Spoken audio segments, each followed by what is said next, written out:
Hello बच्चों, स्वागत है आप सबका आज के लेक्चर में। संघर्ष बैच का लेक्चर। आज के टॉपिक क्या क्या होंगे, पहले हम समझेंगे बच्चों यहाँ पर ऑर्बिटल फ्रीक्वेंसी। भाई नंबर ऑफ रोटेशन जो अगर हम बात करते हैं, इलेक्ट्रॉन जो है विद इन अ सेकेंड कितने रोटेशन कवर करता है न्यूक्लियस के चारों तरफ, that will be the orbital frequency and how to find out that. Then the next one will be our spectral line. हमने ये देखा इलेक्ट्रॉन जब लोअर एनर्जी स्टेट से हायर पे जा रहा है और वापस आ रहा है तो एनर्जी लूज कर रहा है, और अगर वो जो एनर्जी लूज कर रहा है तो उसके ऊपर कुछ लाइंस हम देख रहे हैं जिन्हें हम कह रहे हैं स्पेक्ट्रल लाइंस, है ना, जो कि उसके इलेक्ट्रॉनिक स्ट्रक्चर के हिसाब से है। Now there are certain things like ionisation energy and excitation energy. Ionisation में इलेक्ट्रॉन हमने कहा कि उस एटम की जद से बाहर हो गया, यानी उसके इन्फ्लुएंस से बाहर हो गया। एक्साइटेशन उसी के अंदर अल्बब लेवल पे घूम रहा है, तो इनके बारे में बात करेंगे। Then why we need the Sommerfeld model, so we will discuss about Sommerfeld model. Then Davisson and Germer, de Broglie के साथ क्या एक ऐसा मॉडिफिकेशन आया जो डेविसन एंड गार्मर के एक्सपेरिमेंट के बाद था। And then Heisenberg uncertainty principle, हमने इसको ऑलरेडी डिस्कस किया है बोर के साथ, और क्या हो सकता है, किस तरह पार्टिकल की एनर्जी के साथ रिलेट कर सकते हैं, ये देखेंगे। ये सारे कॉन्सेप्ट फाउंडेशन बिल्ड कर देंगे for another topic that is going to be the wave nature के बारे में, जो श्रोडिंगर साहब ने कहा था, और किस तरह क्वांटम नंबर आए थे। क्वांटम नंबर के ऊपर, इलेक्ट्रॉनिक कॉन्फ़िगरेशन के ऊपर ऑलरेडी जो मेरा वीडियो है वो इसी वीडियो के साथ लिंक में दे दूंगा, उसको आप देख लीजिएगा एक बार। उसके साथ हमने फाइनली जो श्रोडिंगर इक्वेशन है वो डिस्कस करेंगे अगले लेक्चर में। सो इस तरीके से हमने 2 लेक्चर का प्लान किया था। 2 लेक्चर मेन लेक्चर थे एटॉमिक के, और उसी के अंदर सेकंड लेक्चर के अंदर ये सारे डिस्ट्रीब्यूशन है, तो ये सेकंड लेक्चर का सेकंड पार्ट है एक तरीके से। सो आइए शुरू करते हैं, इसको समझते हैं ऑर्बिटल फ्रीक्वेंसी। जैसा हमने कहा नंबर ऑफ रोटेशन एक इलेक्ट्रॉन करता है around the nucleus, that is going to be, हम अगर देखें एक हमारा अपना ऑर्बिटल फ्रीक्वेंसी, तो इसको डिफाइन कर लेते हैं पहले।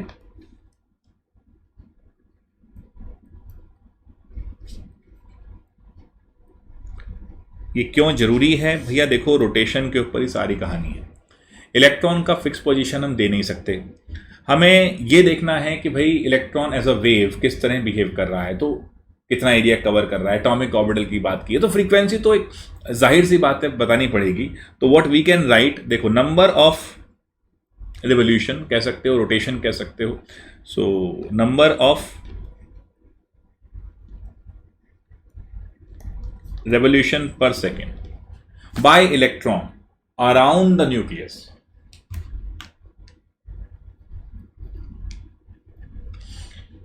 अब देखो बेटा, अराउंड द न्यूक्लियस अगर कह रहे हैं तो शेल की बात हो रही है ना, तो ये चीज ध्यान रखना क्या हो सकती है। भाई फ्रीक्वेंसी के विषय में हम क्या जानते हैं, फ्रीक्वेंसी सर, फ्रीक्वेंसी होती है 1 बाय टाइम।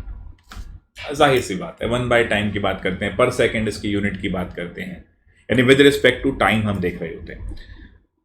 इलेक्ट्रॉन को ये चक्कर लगाने में कितना वक्त लग जाएगा, पहले ये देख लेते हैं। टाइम क्या होता है सर, ये तो हम फिजिक्स के हिसाब से जानते हैं, डिस्टेंस जितना ट्रेवल किया है अपॉन में वेलोसिटी की बात आप कर सकते हो। गुड, तो डिस्टेंस कितना हो जाएगा, इलेक्ट्रॉन अगर घूम रहा है न्यूक्लियस के चारों तरफ, हम जनरली मानते हैं सर्कुलर पाथ है, तो हमने डिस्टेंस को ले लिया 2 पाई आर। वेलोसिटी हमारी कितनी आई थी बोर के डेरिवेशन में, 2.18 इंटू 10 की पावर अपना 6 मीटर पर सेकेंड, ये वेलोसिटी आई थी। और यहां पर वेलोसिटी के साथ हमने क्या लिया था, जो डेरिवेशन आया था, लास्ट हमने जो डेरिवेशन किया था उसमें हमने क्या चीज देखी थी। बच्चों लेक्चर को बड़े ध्यान से देखते रहना, और जैसे ही मैंने ये शब्द बोला तो आपके दिमाग में आ जाना चाहिए कि ये जो हम करते हैं इसके साथ में z/n था, और जो रेडियस थी दैट इज 0.529 इंटू, ये क्या था बेटा, 0.529 आंगस्ट्रॉम और n²/z। अगर अभी भी दिमाग में नहीं आया है भाई तेरे, तो ये बहुत बड़ी विडंबना हो गई है, क्योंकि लेक्चर के अंदर जैसे ही बोल रहा हूं, माना कि ये लाइव नहीं, बट ये लाइव की तरह ही ट्रीट किया करो प्लीज। अब आर की वैल्यू यहां पे फीड कर देंगे इसके अंदर, and my time period will be 2 pi, or कितना हुआ 0.529 n square by Z, angstrom is 10 की पावर -10, ये मीटर में आ गया है। दिस इज 2.18 इंटू 10 की पावर 6 मीटर पर सेकेंड में आ गया है। मीटर से मीटर कट जाएगा और हमें आराम से ये सेकंड में आ गया, क्योंकि ये हम टाइम पीरियड निकाल लेते ना, तो सेकंड ऊपर आ जाएगा। अब इसको जब आप थोड़ा फोड़ी मचाएंगे, कर लेते हैं थोड़ा फोड़ी कैसे मचाएंगे, ये z बाय n ऊपर जाके क्या हो जाएगा, n बाई जेड, तो n square by Z square 2 pi into 0.529, n ऊपर गया, n क्यूब, z नीचे आया, z स्क्वायर 2.18 10 की पावर 6 था, ऊपर जाके 10 की पावर -16 कर देगा, 2.18 ही रह जाएगा नीचे। सो दिस इज 2.18 अप्रोक्सीमेटली, इससे मैंने से काट लिया तो 0.529 पाई, देखो ना 2.18 को मैंने अप्रोक्सीमेटली, देखो वैसे तो अप्रोक्सीमेशन इतनी माइन्यूट कैलकुलेशन में नहीं करनी चाहिए, बट भैया हमें तो क्वेश्चन भी सॉल्व करना है ना, हम अभी अपना रिसर्च पेपर थोड़ी लिख रहे हैं यहाँ पर, तो हम इसको लिख सकते हैं इस तरीके से।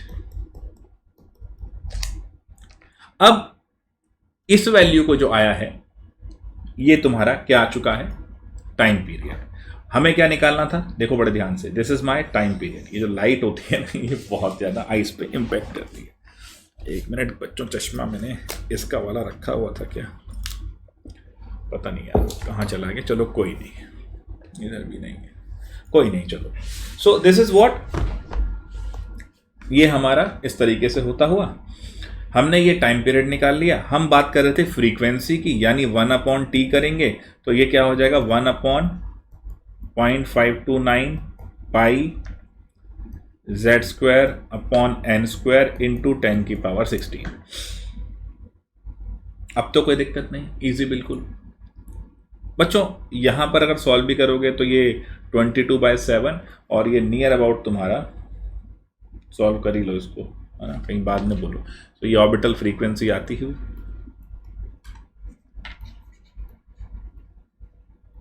और ये आपका होता हुआ 1/529 इंटू 22, ऊपर 7 चला गया, 10 की पावर -16 है, और ये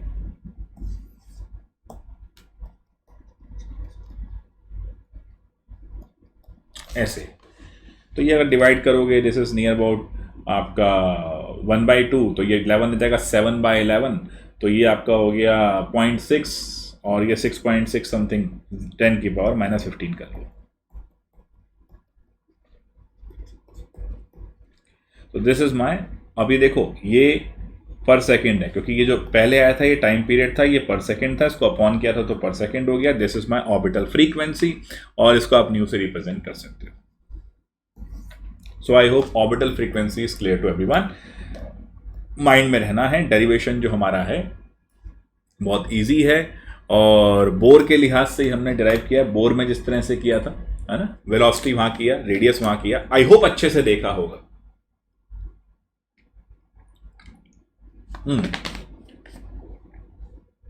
So these are the number of revolution per second by an electron around the nucleus, or we can say in a shell, है ना। चलो, बोर साहब के डिस्ट्रीब्यूशन में जो स्पेक्ट्रल लाइन की बात हम करते हैं, कहीं से भी गिरी, लाइमन में आई, है ना, पहली में आई तो लाइमन, दूसरे में आई तो बाल्मर, तीसरे में आई तो ये, ना हम बात करते हैं ना हाइड्रोजन स्पेक्ट्रम की, these are the spectral lines.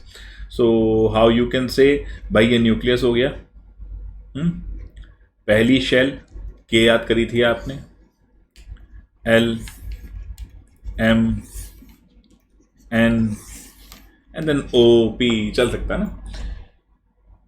कभी सोचो कितनी शेल्स हो सकती हैं, इनफाइनाइट नंबर ऑफ शेल्स हो सकती हैं। अब मजेदार बात इसमें यह है कि यहां से इलेक्ट्रॉन गिरा, अब भाई देखो एनर्जी इलेक्ट्रॉन ने गेन करी। हाइड्रोजन का जो इलेक्ट्रॉन होता है वो अपने बेस लेवल पे होता है, एनर्जी का बेस लेवल, यानी कि उसे हम कह देंगे ग्राउंड स्टेट। वहां आपने उसको एनर्जी दी, एनर्जी लेके वो ढूम ऊपर, ऊपर जाएगा तो नीचे जरूर गिरेगा। हर वो चीज जो ऊंचाइयां छूती है गिरती है। और ये हमें भी ध्यान रखना चाहिए कि बिल्कुल ऊंचा होके, यानी अपर स्टेट पे जाके कई लोगों में घमंड आ जाता है, वो नहीं आनी चाहिए, है ना। क्योंकि वापस गिरना जरूर है। इलेक्ट्रॉन हमेशा उस हायर स्टेट पे नहीं रहेगा। That is going to be a metastable position. वहां पर वो नहीं रह सकता, वापस गिरेगा।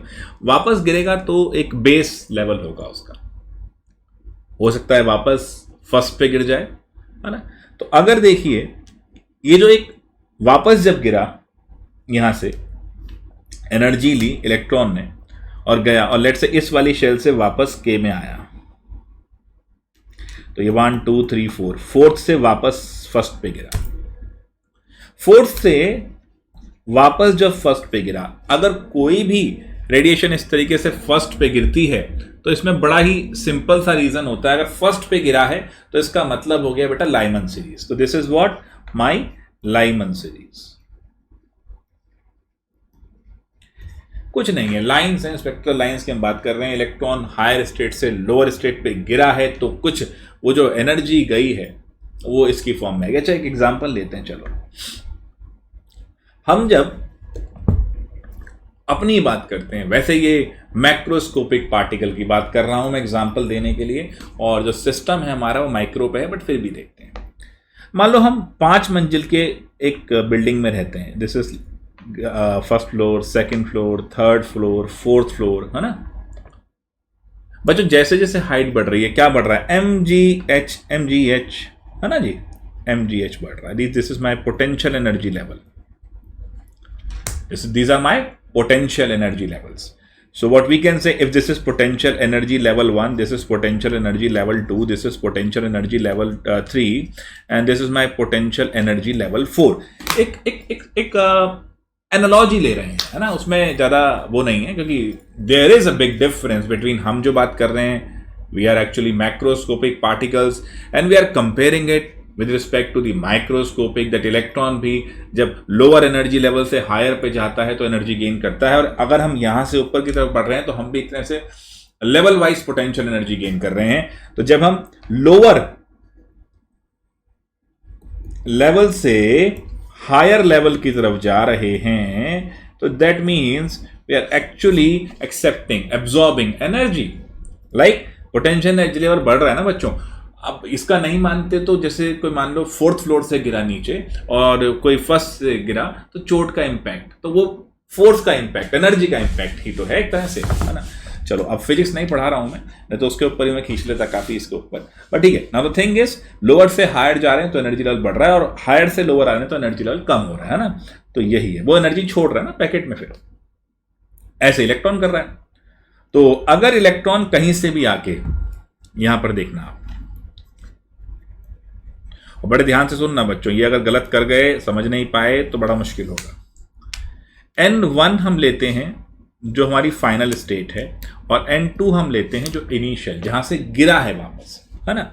N1 कहने का मतलब क्या है भैया? न्यूक्लियस के पास है ना।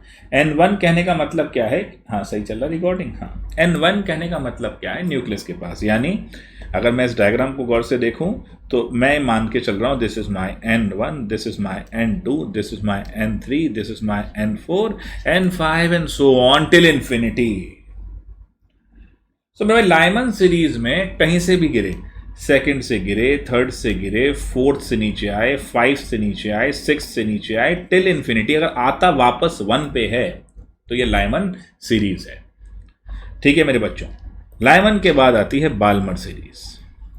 लाइमर, Balmer, Paschen, this is Brackett, then Pfund, then Humphrey, but उससे हो आप फ्री, क्योंकि आप ये 5 पढ़ेंगे तो परेशान होने की ज्यादा आवश्यकता नहीं। 2 पे गिरे, 3 पे गिरे, 4 पे गिरे, 5 पे गिरे, बस जी आनंद आ जाएगा। गिरे कहां से? तीसरी शेल से लेकर इंफिनिटी तक कहीं से भी गिरे, अगर सेकंड पे गिरता है that is Balmer series. Fourth से मतलब फोर्थ शेल से थर्ड पे गिरे, फिफ्थ से गिरे, इंफिनिटी तक जो भी लेवल है वहां से गिर रहा है। लेकिन अगर गिर रहा है फाइनल डेस्टिनेशन अगर थर्ड है तो दैट इज पाश्चन, फाइनल अगर 4 है तो that is Brackett, and final अगर 5th है तो that is Pfund. Pretty easy to understand, और इसी के थ्रू फिर हमारी कुछ स्पेक्ट्रल लाइंस बन जाती हैं। Now how to find out those spectral lines, the number of spectral lines. अब how to find the number of spectral line की अगर बात करेंगे तो एक तो हो गया नंबर ऑफ आएगा ना, नंबर ऑफ स्पेक्ट्रल लाइंस, कोई नहीं, हम भावनाओं में बह जाते हैं तो एक आध वर्ड खा जाते हैं। देखो अगर कभी भी आपको ये देखना है कि मैक्सिमम नंबर, कलर कुछ और मजेदार लें, कुछ बढ़िया सा ब्लैक ले लो, मजेदार क्या, we have to find out maximum number spectral lines जब वो किसी भी, मतलब n कुछ भी हो बट फाइनली गिर रहा है फर्स्ट पे, ग्राउंड स्टेट पे। सो यहां सिंपली nn-1/2 कर लो। जैसे मान लो फोर्थ से गिरा 1 पे, तो फाइनल डेस्टिनेशन 1 है, तो we can use this to calculate the maximum number of spectral lines, that is 4/1/2 and that is 3/12/2, that is 6, है ना। 4 से 3 पे आएगा, 3 से 2 पे आएगा, 2 से 1 पे आएगा, 3 ही हो गई। 4 से 2 पे गया, 2 से फिर 1 पे गया, 4 से डायरेक्ट 1 पे गया, है ना। ये जो सारी लाइंस हैं इस तरीके से स्पेक्ट्रल लाइन की हम बात कर रहे हैं। तो ओवरऑल जो maximum line that can be वो 6 हो सकती है।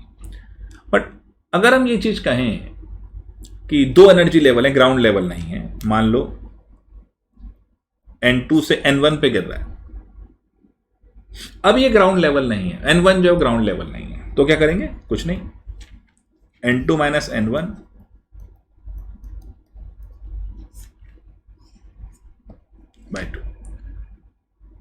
अब देखो अगर इसको लगाओ इसी में, जो वो 4 से 1 वाला लगाया था, तो भी लगा लो, है ना, तो भी क्या होगा, एक्चुअली इसका जो मकसद है वो क्या है बता देता हूं। 4 - 1/2, तो ये देखिए ये तुम्हारा क्या है, तो कट गया, तो ये 3 × 4/2 ही तो आया, 6 ही तो आया उस केस में। तो अगर ग्राउंड स्टेट 1 है तो यू कैन यूज दिस, मतलब जो फाइनली गिर रहा है, बट ऑल अदर जहां पर n1 कुछ और वैल्यू है वहां पर you should use this formula to calculate number of spectral lines. अब जैसा हमने देखा था, बोर भाई साहब ने एनर्जी आपको निकाल के दी थी, और जो बोर भाई साहब की एनर्जी थी, फिर हमने वेव नंबर की भी बात की हुई है, दैट इज R/z², रेड पर कांस्टेंट 109677 पर सेंटीमीटर की बात हुई थी, and 1/n1² - 1/n2², this is how you can find out the number of waves, or what we can say the wave number. This is what wave number, 1/λ is wave number, okay. So what you can write, wave number, fine बच्चों। now अगर energy निकालनी है, so now we know, मतलब energy change, वो मैंने अभी कहा ना आपसे कि यहां से यहां गया, हायर पे गया, लोअर पे गया, तो if you want to find out the energy change between these levels with these orbits, or what you can say the different shells, or you can say the quantized energy level. So यहां पर जो आपको निकालना है energy difference, अगर निकालना है Fosse, तो कैसे निकालेंगे, पर कुछ नहीं है जी। E क्या है, E now we know that E is hc/λ, 1/λ is this, so E is hc, Rydberg constant, z², 1 - n1² minus, isn't it? Can't we apply this? Yes, we can, because 1/λ is this one. So we can write it like this. Fine. So this is how you can find out the delta E. और energy change zone transitions में हो रहा है।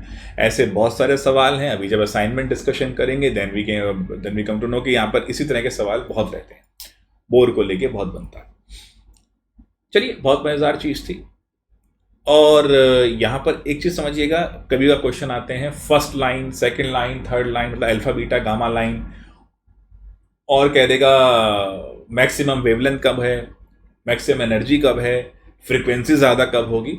It can be, you know, there can be so many number of questions. तो आप इसमें कैसे ध्यान लगाएंगे, आइए। So let's say Lyman series को देखते हैं। क्या बताया था लाइमन में मैंने, कहीं से भी गिरा 1 पे गिरा। अब 1 पे गिरा का मतलब क्या है? कहीं से भी गिरा 1 पे गिरा का मतलब क्या है? मतलब इंफिनिटी से भी आया 1 पे गिरा तो भी लाइमन है, 4 से गिरा 1 पे गिरा तो भी लाइमन है। अच्छा जी, वेरी गुड। ना इसकी अगर मैं मानूं मैक्सिमम एनर्जी कब हो सकती है? सर जब सबसे दूर से इलेक्ट्रॉन गिरेगा तो मैक्सिमम एनर्जी एमिट करेगा। Yes you right my dear. So that means n1 तो इसका 1 ही है, in this case n2 will be infinity. और यही रीजन है, अगर मैं ध्यान से देखूं तो ये कुछ जोन में आते हैं। मतलब याद है स्पेक्ट्रम की बात करी थी, वहां हमने बात की थी कि देर आर सर्टेन जोन्स। यहां पर ये अल्ट्रावायलेट जोन है, ये इंफ्रारेड जोन है, ये विजिबल स्पेक्ट्रम है। यस सो अगर मैं बात करूं तो Lyman will be in ultraviolet zone. बड़ी ऑब्वियस, क्योंकि एनर्जी जो छोड़ रहा है वो डायरेक्ट ग्राउंड स्टेट पे जा रहा है तो बहुत ज्यादा एनर्जी छोड़ेगा। Balmer will be in my visible range. All these are in infrared region and that too अगर हम देखें near infrared, then far infrared and then we can say that very far infrared. Okay, so these are the 3 regions. यहां पर ये जो radiations हैं ये लाए करती हैं। ओके माय डियर, अब इसमें एक बड़ा मजेदार कॉन्सेप्ट हम यहां पर स्टडी कर रहे हैं और वो है कि मैक्सिमम एनर्जी तो ये हो गया। सो मैक्सिमम एनर्जी मींस अगर वो गिर रहा है कहां पर, so if in this case my del E will be HCR Z square and what you can say 1 by n1 तो 1 स्क्वायर हुआ minus 1 upon infinity square. So now in this case अगर मैं डेल ई को, if del E will be written as h nu, so this is going to be the what maximum sort of frequency. This is the maximum frequency or minimum wavelength, yes or no? Because frequency and wavelength are inversely proportional to each other. This is very easy to understand. देखो यार, पढ़ने के लिए डूबना होता है, पढ़ना नहीं होता है। एंड मैं खुद कहता हूं somewhere down the line I feel कि यार कल जैसे अगर हम कहें कोई ऐसी बात हो जाए जिसको लेके हम थोड़ा सा परेशान हो जाएं, घबरा जाएं, so as a human being हमें लगता है कि यार मुश्किल हो रहा है ना करना, डिफिकल्ट हो रहा है। It's pretty obvious my dear students, pretty obvious. It can happen with everyone.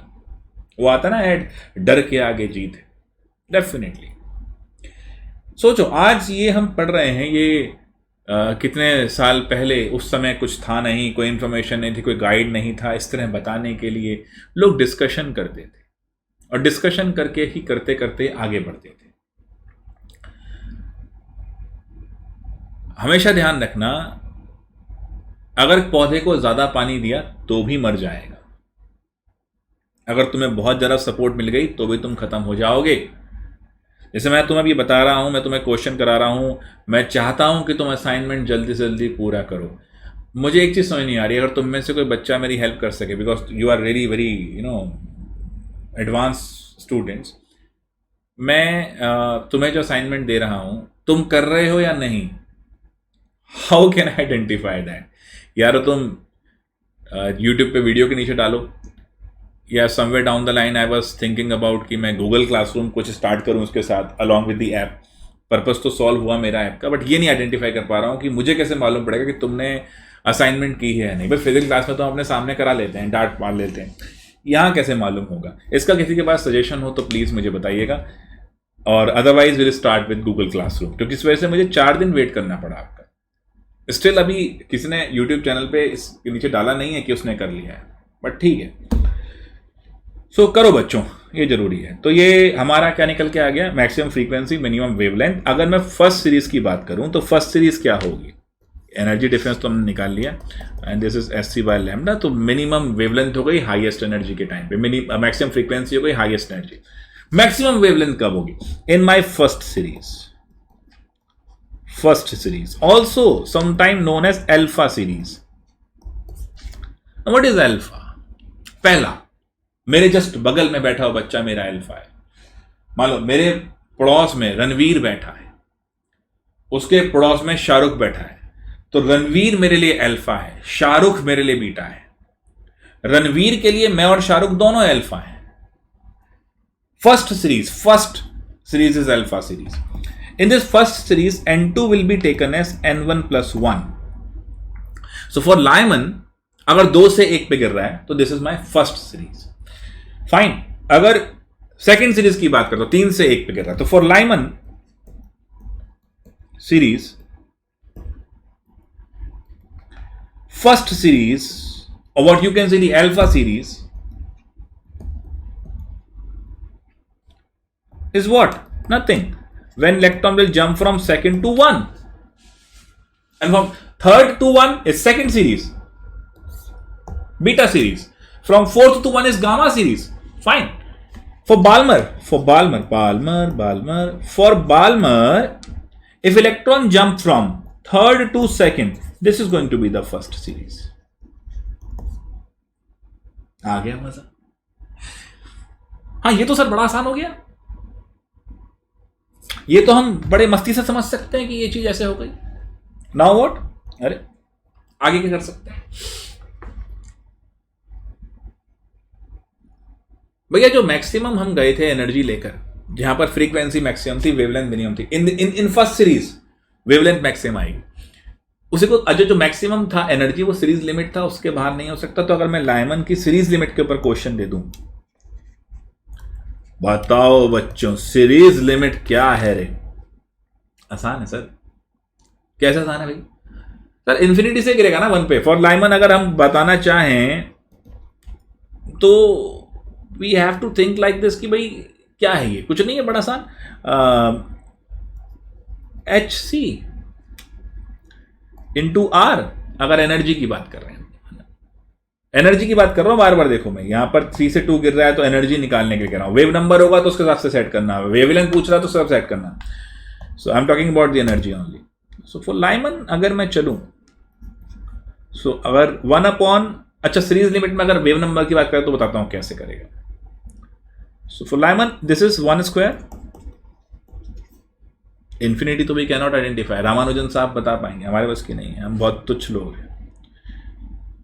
और अगर 1 अपॉन दिस की बात करूं, 1 अपॉन लैम्डा की बात करूं, कहां गया? अरे भैया इसको ऐसे लिख ले. चलो, तो this is r by 1 square, r by 2 square. Balmer की सीरीज लिमिट हो गई. तो these are series limit. Okay fine. Now next हमने आज का क्या उसूल बनाया था? मैं इसमें खो जाऊंगा सीरीज में. स्पेक्ट्रल लाइंस हम डन कर चुके. Excitation energy versus ionisation. Okay,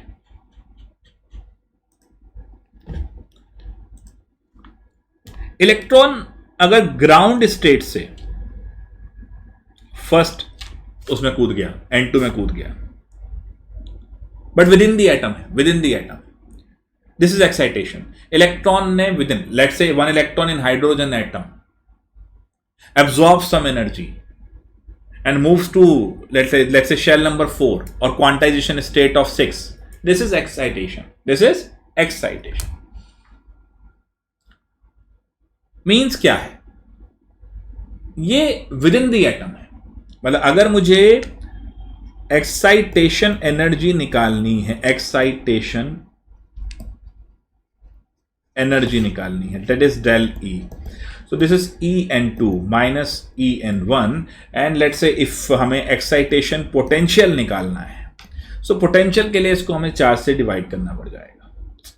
potential Gaurav, potential. Okay, excitation potential. In this case हम क्या कर सकते हैं? हमें फिर वही N1 से N2 गया है, फॉर लेट्स से N1 से N2 गया है, एक्साइट किया है विद इन दी एटम. अभी एटम से बाहर नहीं गया. अगर एटम से बाहर चला जाएगा तो एटम मेरा आयन बन जाएगा ना. इलेक्ट्रॉन लूज कर चुका है तो उसे आयनाइजेशन कहेंगे. अभी मेरे दोस्त ये अभी उसी के अंदर है, N1 से N2 गया है ना, ये एक्साइटेशन है. लेट्स से यस, मैंने देखा भाई साहब एक मोटिवेशन, मैंने वीडियो देखा यूट्यूब पे, दीवाना हो गया मैं, मुझे लगा यही करना है, मैंने एक्साइटेड हो गया मैं. बट मैं अपने आप को ट्रांसफॉर्म नहीं कर पाया हूं अभी. मुझे मेरे बंधनों को तोड़ के बाहर निकलना होगा. If I want to do something extraordinary, हम लोग सोच लेते हैं, टाइम टेबल बना लेते हैं, कुछ बड़ा बनना चाहते हैं, बन नहीं पाते ना, क्योंकि हम एक्साइटेड हैं बस। इलेक्ट्रॉन अंदर ही घूम रहा है ना एटम के, अभी एक्साइटेड है, उस बाउंड्री को तोड़ के बाहर नहीं निकला है। केमिस्ट्री बहुत कुछ सिखाती है मेरे दोस्तों, अनफॉर्चुनेटली हम लोग खाली उसका सब्जेक्ट पढ़ लेते हैं, क्वेश्चन कर ले, नंबर लिया, बस। संघर्ष बैच में ही बहुत कुछ छुपा है, नाम में ही बहुत छुपा है।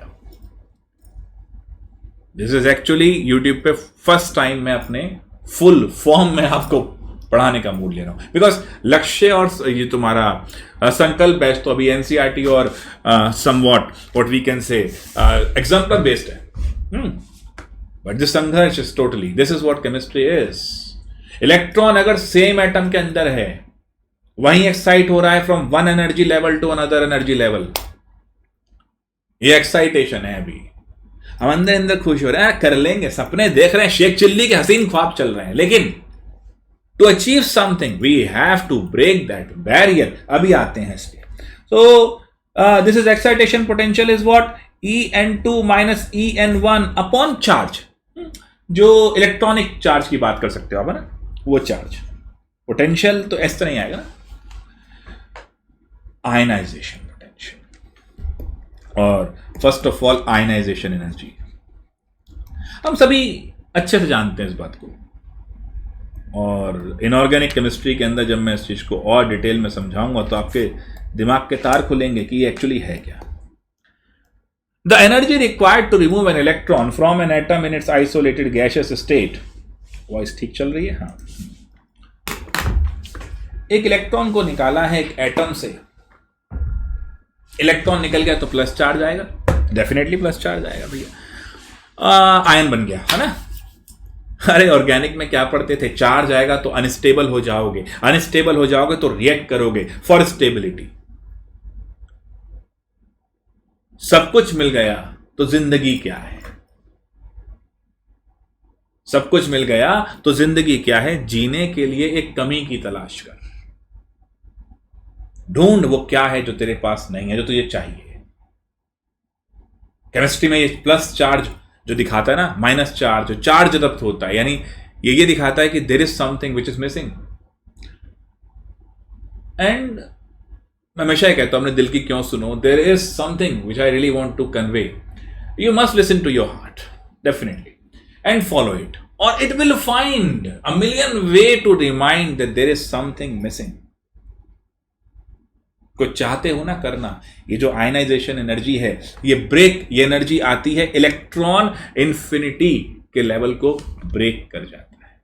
सो दिस इज प्रेटी इजी। अगर मैं इसकी बात करूं तो इसमें जो मेरा फाइनल वर्जन रहा वो क्या रहा, वो मेरा इंफिनिटी रहा। तो व्हाट वी कैन राइट, ये सिंपल En1 है, और पोटेंशियल करना तो इसी को डिवाइड कर दियो चार्ज से, बस। तो यानी इसी लेवल की जो जिस एनर्जी लेवल में था वहां से निकल के जा रहा है कहीं और, आयनाइजेशन के लिए वो इंफिनिटी लेवल क्रॉस कर गया, फाइनली पहुंच गया, उसको क्रॉस कर गया। तो this is my what you can से the ionization energy. So there is a difference between excitation energy and ionization energy. Excitation energy within the atom. Ionization उसको ब्रेक कर गया, इलेक्ट्रॉन एटम को उसकी बाउंड्री ब्रेक कर चला गया। Bore साहब, उनका model, everything was pretty much perfect, कोई दिक्कत नहीं थी।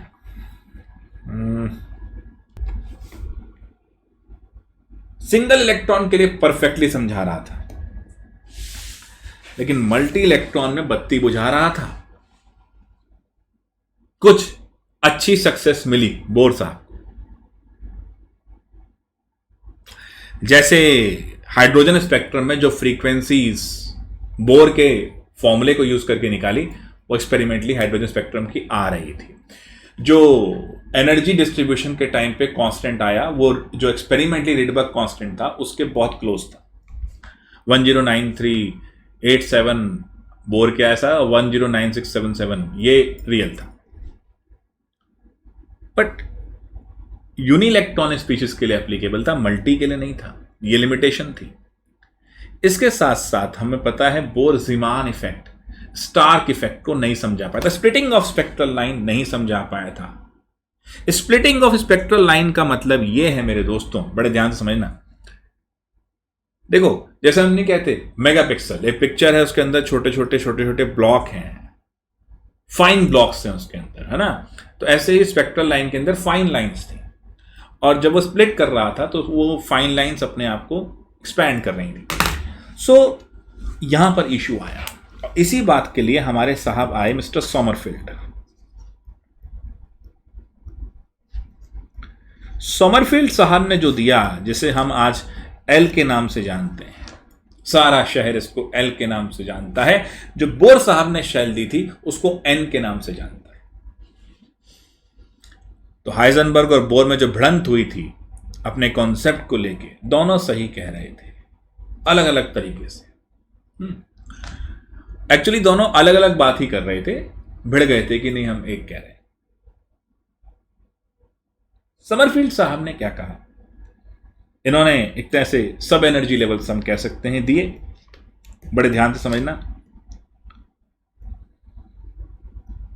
सब एनर्जी लेवल दिए, और सब एनर्जी लेवल्स का मतलब हो गया इन्होंने हमें, जिसको हम कहते हैं ना एजीमुथल क्वांटम नंबर,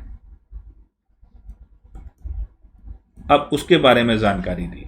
देखो अर्थ पे जब हम बात करते हैं ना, तो azimuth there is a Greek something, कोई वर्ड है, I was not pretty sure कि ग्रीक है, बट एजीमुथा ये बताता है कि एक आर्क अगर बनाई जाए, जैसे मान लो एक नॉर्मल, एक ये हमारा एक्सिस हो गया, जैसे एलिप्स में हम कहते हैं। एलिप्स ज्योमेट्रिकली क्या होता है कि कुछ इंटर रिलेटिंग सर्कल्स हैं, वो आपस में आ गए हैं, और उनके जो सेंटर होंगे उसमें से कोई भी एक सेंटर जो है वो आप ले सकते हो, फोकस पॉइंट होते हैं वो, और उसमें एक ये मेजर एक्सिस है, दे आर मल्टीपल सर्कल्स, जिससे आपका एलिप्टिकल बना, और उसके बीच में ही हम देखते हैं कि ये ऐसे घूम सकता है, ऐसे ये ऐसे एलिप्टिकल पाथ एक्चुअली ये होता है। सो व्हाट वी कैन से, मान लो ये एक्स और वाई हो गया मेरा पॉइंट, और ये मेरा ए और बी हो गया। So my X and Y will be major axis,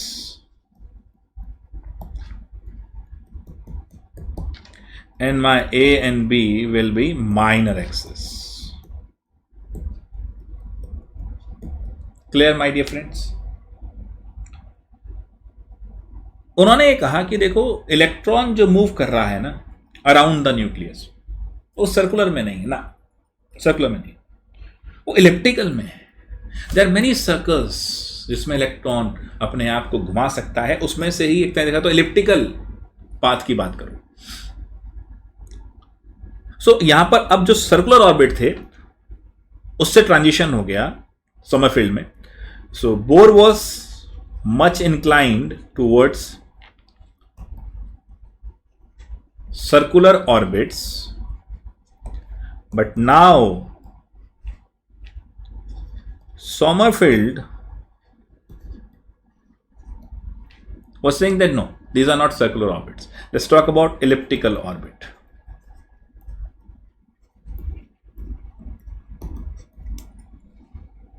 fine. अगर इलेक्ट्रॉन सिर्फ सर्कल में घूमता मेरे दोस्त, तो एंगल ही चेंज होता ना खाली, तो खाली एंगुलर मोमेंटम की बात थी, डिस्टेंस तो नहीं चेंज, डिस्टेंस तो चेंज नहीं हो रहा ना, इलेक्ट्रॉन का डिस्टेंस हम नहीं चेंज कर पा रहे ना, होने का सर्कुलर में। So in circular motion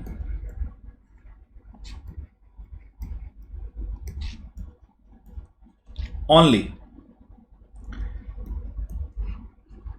angular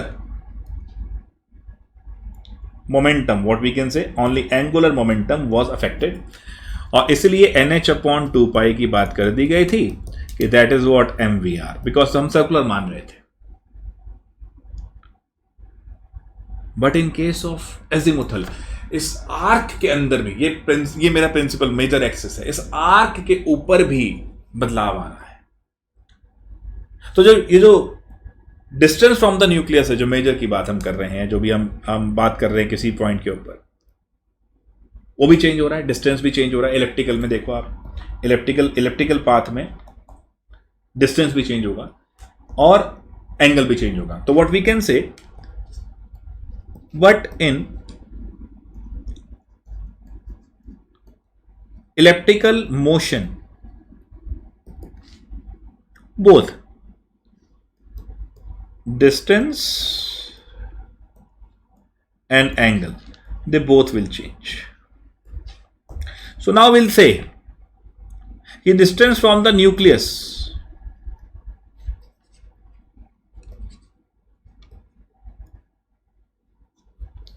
will be my radial vector.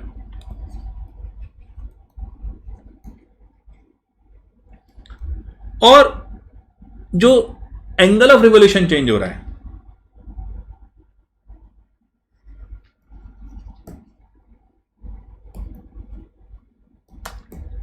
This is my azimuthal vector.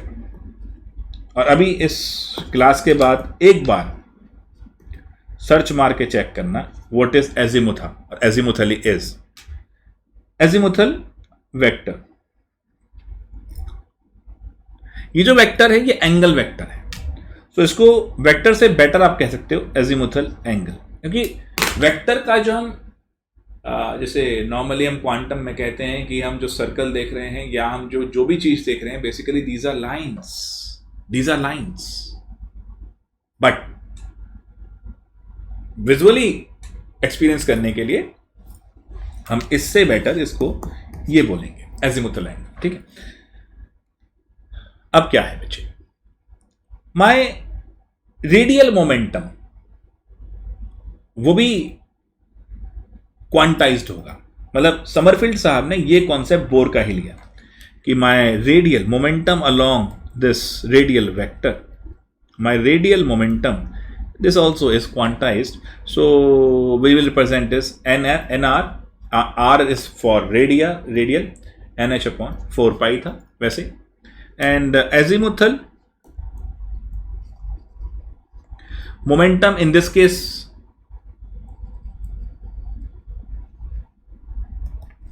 इसको तुम na ले लो, this is h upon 4 pi. You can use anything. I think Sommerfeld साहब ने, जहां तक मुझे भी ध्यान आ रहा है, वो फाई लिया था. फाई है ना, ग्रीक लेटर लेते हैं ना ये लोग, हम इंग्लिश ले लेंगे, खत्म. अब जो मेरा ओवरऑल एन है, जिस एन की हमने बात करी है, that is a combination of these two. This is n r plus n ए.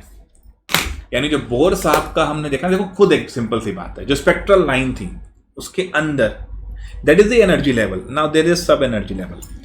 500 के नोट के अंदर 10-10 के 50 नोट. सो 500 का नोट इज स्पेक्ट्रल लाइन, 10-10 के 50 note will be your sub spectral space और सब एनर्जी लेवल्स. एक broad energy level then sub energy level. So इसका मतलब हर चीज कॉम्बिनेशन से बनती है. Small efforts will lead to your big efforts, है ना. सो वैसे ही small spectral lines will combine together to form a spectral line. So ये जो बात थी, ये जो एक सब एनर्जी लेवल का कॉन्सेप्ट था, ये हमारे समरफील्ड साहब ने दिया.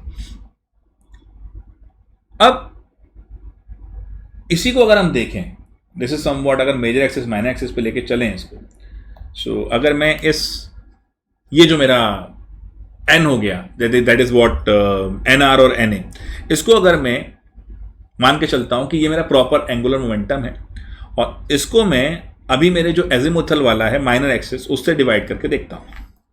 सो this will be my what n r plus n a upon n a. Fine. So this is what, this is simply, अगर मैं बात करूं एलिप्स के केसेस में, तो ये length of major upon length of minor.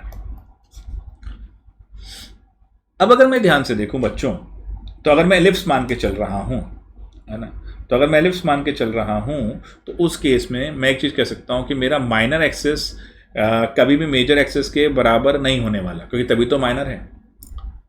तो अगर मैं ध्यान से देखूं, तो मेरा जो ये जो माइनर एक्सिस की हम बात कर रहे हैं, ये कभी बराबर नहीं होगा. तो वही तो हम कहते थे n can never equals l. ये बेसिकली एल की तो बात कर रहे हो आप. एल मेरा सब शेल्स, मेरी सब एनर्जी लेवल जीरो भी नहीं हो सकते, क्योंकि अगर ये जीरो हो गए तो मेरे पास खाली यही लाइन तो रह जाएगी. अगर ये मेरा माइनर एक्सिस जीरो हो गया तो मेरे पास ये लाइन रह जाएगी. खाली ये लाइन रह जाएगी। अगर ये लाइन रह गई इसका मतलब क्या है कि इलेक्ट्रॉन जो है वो न्यूक्लियस से होके जा रहा है। ये अगर मान लो कहीं भी फोकस मान लिया यहाँ पर था तो न्यूक्लियस से होके जा रहा है, दिस इज नॉट पॉसिबल। तो इसका मतलब मेरा सब एनर्जी लेवल जीरो भी नहीं हो सकता और मेरा सब energy level main energy level के बराबर भी नहीं आ सकता उस लेवल में। तो हमने क्या बोला कि अच्छा ठीक है, एक काम करो, इसको 0 से n-1 तक ले जाओ तो चल जाएगा। तो इसका मतलब जितनी हमारी शेल नंबर होता है उतना ही सब शेल नंबर होता है। तो Sommerfeld was able to explain the concept of this minor lines, this final lines. तो व्हाट उसने क्या बोला, बोर ने क्या समझाया आपको, बोर ने समझाया था आपको बेसिकली द स्पेक्ट्रम, जो हाइड्रोजन स्पेक्ट्रम था उसको समझा दिया। इसने फाइन स्पेक्ट्रम समझा दिया समरफील्ड ने। क्लियर है बात मेरी? इसने फाइन स्पेक्ट्रम समझा दिया। ये एक इंपॉर्टेंट एस्पेक्ट था इसमें। अब आते हैं अपने अगले टॉपिक को जो आज हमने लेना है। तो एक तरह से सबशेल समरफील्ड के नाम जाती है। Next is Davisson and Garner, de Broglie and Heisenberg uncertainty principal.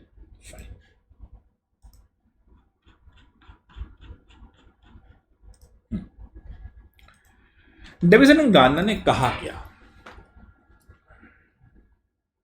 भाई, अगर एक चार्ज पार्टिकल की बात कर दी जाए, जस्ट अ सेकेंड यार, फोन होने ना बस। तो पहले जरा देखते हैं कि हमारे डी ब्रॉगली साहब ने क्या ज्ञान दिया था। हमें मालूम है कि डुअल नेचर की बात उन्होंने करी थी। एक तरह से इलेक्ट्रॉन वेव की बात है। Matter, every matter has a wave character associated with it. So आइए पहले डी ब्रॉगली साहब का ज्ञान ले लेते हैं।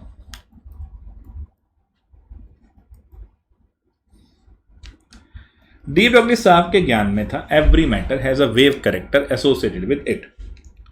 यानी बेटा एक बात बताओ, अगर एनर्जी की बात करें तो एनर्जी के फ्रेगमेंट में दो चीजें कर सकते हैं। एनर्जी ये भी है hc/λ, एनर्जी है mc²। दिस इज हम वेव की जो बात कर रहे हैं, दिस इज हम मैटर की जो बात कर रहे हैं। दोनों में अगर हम कहते हैं एक ही चीज के दो हिस्से हैं, सो लेट्स से hc/λ एंड mc²। यानी वही एनर्जी फॉर्म वेव की फॉर्म में आ गई, वही एनर्जी फॉर्म मैटर की फॉर्म में आ गई। हाँ, कितना अमेजिंग चीज है। यानी when we talk about the supreme energy force, God, तो लाइक एनर्जी अगर अब हमें दो फॉर्म में दिख रही है, हमें इतने सालों तक डायलेमा में रखा रहा और अभी भी हम we are not pretty sure कि ये डुअलिटी ही है या कुछ और भी जा रही हैं चीजें। सो हम वो सुप्रीम एनर्जी को क्या समझेंगे, वो भी मैनी फॉर्म्स कैन एक्वायर, है ना। सो नाउ खैर वो एक अलग ही मुद्दा है। h/mc and equivalent to h/mv because we all cannot make action और वेलोसिटी हमारी कभी भी वेलोसिटी ऑफ लाइट के बराबर हो जाए तो फिर तो आनंद आ जाएगा हमारी जिंदगी में। ऐसा तो हम नहीं कर सकते ना फिलहाल। तो वेलोसिटी ले लिया हमने। डी ब्रॉगली साहब कह के बड़ा खुश हो गए। कई क्वेश्चन में काइनेटिक एनर्जी की बात कर देगा। तो एनर्जी अगर मेरी काइनेटिक एनर्जी है और वहां मुझे बेसिकली बात करनी है कितनी वेवलेंथ है। मेरी बात बच्चों ध्यान रखना है, इससे पहले एक और चीज समझाता हूं सबके दिमाग में आ जाए। ये जो हमने बात करी ना कि वेव नेचर किसी मैटर के साथ है, तो यहां हम एक बात क्लियर कर दें। नॉर्मल जो वेव होती है उसकी जो एनर्जी है वो रेडिएट होती है। मैटर के अंदर जो ये वेवलेंथ है, ये रेडिएशन की बात नहीं हो रही है, ये रेडिएट नहीं होती है, ये एनर्जी की फॉर्म है, रेडिएट होकर खत्म नहीं हो रही है। Try to understand this. और यहां पर डी ब्रॉगली का जो कॉन्सेप्ट है अपने भेजे में लाओ, बिल्कुल दिमाग में बैठाओ।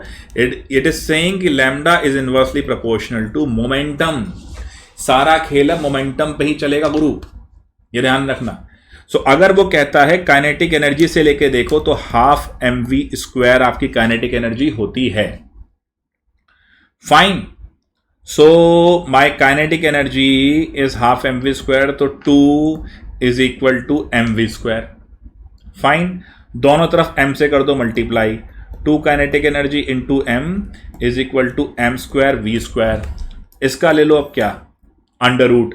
सो under root of 2 kinetic energy into m will be equal to mv, isn't it? इसको यहां ठोक दो. So lambda is equal to 1 upon under root 2 KEM. खत्म है जी बात, है ना. बट ये ध्यान रखना, ये प्रोपोर्शनलिटी हटेगी तो h आ जाएगा. बस इतना सा खेल है, बस इतना सा खेल. अब इसी को डेविसन एंड गार्मन ने बोला कि अगर कोई चार्ज पार्टिकल है, उसको पोटेंशियल से आप भड़काते हो, उसको भगाते हो, तो क्या करोगे. तो अब उस केस में बेटा हाफ mv² जो उसकी है वो उस पोटेंशियल के, दिस v इज पोटेंशियल, ये बड़ा v है, ध्यान रखना. So now this is my what kinetic energy. mv² की बात फिर हो रही थी, सब कुछ वैसे ही चल रहा था. तो अब इसको क्या करो, mv² रहने दो और ये 2ev हो गया. दिस इज पोटेंशियल, कर दो m से मल्टीप्लाई. वही तो कर रहा हूं जो मैंने पहले करा. तो 2m ev कर दो बेटा, इसको ऐसे लो, मच गई धूम. 2m इस इज वॉट चार्ज पार्टिकल की बात कर रही है. अब इसको वहां ठोक दो. तो lambda is equal to h upon, तो बिल्कुल सेम फॉर्मूले इस तरह ड्राइव होते हैं. हम पता नहीं क्यों उल्लू बन रहते हैं. ये ले हो गया डेरिवेशन इसका. अरे वही तो है, डूब जा तो मजा है, डूब जाने में ही है. क्या है वो गाना ना, कुछ मिल्खा का, याद नहीं आ रहा मुझे. चलो कोई नहीं. हाँ, डूब जाने में ही है हस्ती. तो ये हमारे इसके हो गए, किसके भला, डी ब्रॉगली साहब के. तो फॉर्मूला एक बार देख लो. इसके साथ फॉर्मूला या काइनेटिक, अरे भैया इसके साथ काइनेटिक एनर्जी से या नॉर्मल h अपॉन mv था. मैटर वेव्स हैं, मैटर वेव्स हैं ये जिनकी हम बात कर रहे हैं. रेडिएट नहीं होती हैं, ये ध्यान रखना बच्चे. मैटर वेव्स हैं. हाइजेनबर्ग साहब भी अब मजे में थे. इनके बारे में आपने एक चीज तो मेरे साथ बड़े ही मजे से पढ़ी है, दैट इज डेल एक्स और del p greater than equal to था. लेकिन देखो यहां पर मोमेंटम, ब्रॉगली साहब भी मोमेंटम पे उलझे हुए, ये भी मोमेंटम पे उलझे हुए. अब इनका एक नया फॉर्म देखते हैं. Momentum momentum momentum m del v. इसको जरा टाइम से मल्टीप्लाई, टाइम से डिवाइड करके देखियो भाई. So this is what del v into t upon t. Sir just a second, when we divide it with del v, m del v by t is force. अरे हाँ, f is equal to m a, ये तो M A हो गया गुरु. तो ये तो force into time हो गया. मजा आ गया भैया. ये मैंने किया क्या था,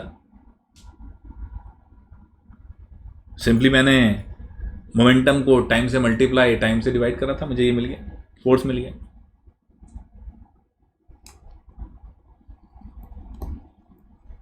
दिस वॉज माई मोमेंटम. इस तरफ तो कुछ करना नहीं था ना, क्योंकि इधर ही करा आपने, है ना. अच्छा जी.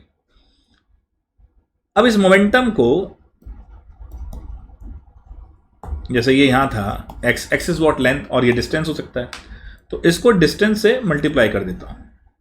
लेट्स सी मुझे क्या मिलता है, F dot S into del T. Sir ji energy आ गई है. तो हाँ भैया, ये तो एनर्जी आ गई यार. तो इसका मतलब del x del p is equal to del e और डेल टी. इस पर भी सवाल आ सकता है गुरु, समझ में आ गई बात. तो ये भी करो, कोई दिक्कत तो नहीं. अब वेव मैकेनिकल मॉडल की बात आएगी, मतलब बेसिकली श्रोडिंगर इक्वेशन की बात आएगी. प्रोबेबिलिटी मॉडल है, डिफरेंशियल इक्वेशन के थ्रू प्रोबेबिलिटी बताई गई है. सॉल्यूशन तो खैर आप नहीं करते हो आप लोग, बट उसके 3 सॉल्यूशन जो थे वो क्वांटम नंबर थे. उसका वीडियो इसके नीचे दे रहा हूं, ध्यान से देखो, इसे अच्छे से पढ़ो. आई होप समझ में आया हुआ जो पढ़ाया है. असाइनमेंट करो और एक बार ग्राफ बता दूंगा आप फाइनली, और असाइनमेंट के सॉल्यूशन के साथ ही ग्राफ बता दूंगा. तब अगला लेक्चर असाइनमेंट सॉल्यूशन का ही है. एटॉमिक स्ट्रक्चर खत्म कर रहे हैं, वेडनेसडे लेक्चर आएगा एटॉमिक स्ट्रक्चर के सारे जो दोनों वर्कशीट्स हैं उनके सॉल्यूशन के साथ. उसी में मैं श्रोडिंगर वाला भी डिस्कशन कर लूँगा. और होपफुली फिर आपका थर्सडे को, वैसे तो फ्राइडे आना है, थर्सडे फ्राइडे में गैशियस स्टेट के भी लेक्चर आ जाएंगे. करो भैया इसको अब लगन से. आज की सभा यहाँ पर समाप्त करते हैं.